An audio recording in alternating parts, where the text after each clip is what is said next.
première opération consiste à démonter toutes ces étagères, alors, en gardant le plaquage.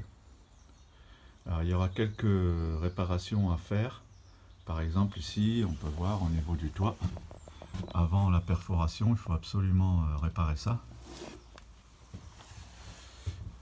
C'est pas perforé pour l'instant, mais bon voilà, pour éviter, il va falloir réparer.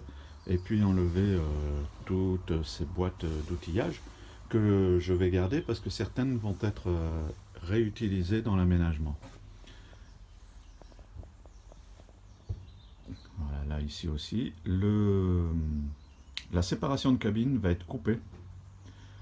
Je sais pas encore trop à quel niveau, peut-être juste au niveau de là ou peut-être un peu plus court, de façon à laisser passer la lumière extérieure vers l'intérieur, puisque il n'y a aucune vitre ni sur les portes ni sur les côtés du fourgon.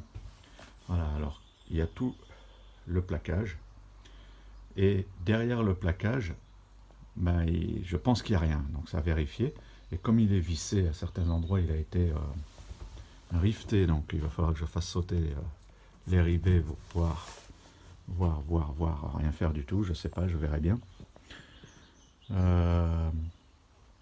De façon déjà à voir est-ce qu'il y a un isolant à l'arrière ou pas. S'il n'y en a pas, que je peux en mettre, je mettrai de la laine de verre. Mais après, les endroits où il n'y en a pas, toujours pour rester dans un souci de minimaliste, eh bien on n'en mettra pas, comme par exemple ici, on est direct à la tôle sur la porte. En bas, on pourra y mettre de la laine de verre, mais pas en haut. Eh bien dans cette partie-là, j'y collerai du polystyrène, mais je ne ferai pas d'isolant, puisque de toute façon, avec les chauffages diesel qu'on utilise, même en hiver, même si c'est pas bien isolé, ça suffit amplement. Et si vous regardez les gens qui vivent dans des tentes sous la neige, l'hiver, ils ont un poêle à l'intérieur, un poêle à bois, bien sûr qui chauffe en conséquence, mais c'est juste une petite toile et pourtant il n'y a pas d'isolation. Voilà, si la surface est petite, il n'y a pas trop de mal à la faire, à la réchauffer. Pour l'aménagement, en fait, voilà, je vais vous mettre des photos du plan d'aménagement. C'est pas encore bien précis. On va essayer d'utiliser au maximum des meubles tout préfabriqués, de façon à rester, comme je disais, minimaliste, et en plus pour payer un minimum de frais. Voilà. Donc je vais commencer à démonter tout ça. Le plancher, il y est déjà, donc il va y rester. On va juste le peindre avec une peinture spéciale sol. Et au niveau des parois, eh bien pareil, on va y mettre de la peinture dans un premier temps, et puis pour que ce soit lessivable surtout, et puis par la suite, on verra, est-ce qu'on met un revêtement par-dessus, je sais pas, mais pour commencer, on va juste mettre de la peinture comme pour le sol, la même, qui est lessivable, ça ira très bien. Et pour le plafond, c'est pareil, on va pas, je sais pas, peut-être que comme il y a des barres ici, qui font toute la largeur, peut-être que j'y mettrai dessus un lambris avec un polystyrène dessous pour éviter un peu la chaleur de l'été quand il y a le toit qui chauffe au soleil, surtout pour ça, et puis aussi pour éviter la condensation. Et là, c'est un montage assez facile à faire, il suffit de suivre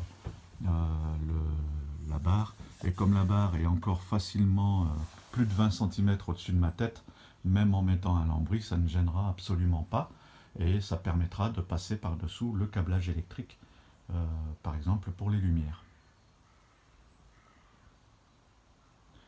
Alors au niveau de l'aménagement, ce sera assez spartiate, donc il y aura un lit en hauteur à l'arrière, qui sera à peu près à entre 70-80 cm de haut, de façon à faire un grand caisson accessible par l'arrière pour pouvoir y ranger les choses dessous, éventuellement la trottinette moteur thermique, les skateboards, le kayak, etc., etc. Et la roue de secours, puisqu'elle n'a pas de fixation extérieure, iront dans cette partie là-dessous. Il n'y aura ni plaque de cuisson ni évier d'installer fixe. C'est-à-dire qu'on utilisera la même plaque de cuisson que dans Kangoo Vadrouilleur, qui est une plaque portative avec des cartouches de gaz. Et pour l'évier, ce sera une bassine qui sera rangée dessous, qu'on sortira du placard pour mettre au-dessus, de façon à ce qu'on voit le moins possible que ce soit un véhicule aménagé déjà, premièrement, et puis deuxièmement, pour pouvoir tout démonter facilement et déposer ça dehors si on veut utiliser le fourgon pour faire du transport ou un déménagement, peu importe. Voilà. Et donc le lit, lui, ira à peu près jusqu'à cette barre métallique là. Il restera donc à peu près là 50 cm qui serviront pour là aussi mettre un placard sur lequel sera posée la télé et puis éventuellement pour ranger des affaires. Donc ces boîtes-là, elles seront sûrement découpées, surtout celle-ci en bas. Elle sera restée intacte et servira au-dessus du lit pour table de chevet et range vide-poche, on va dire.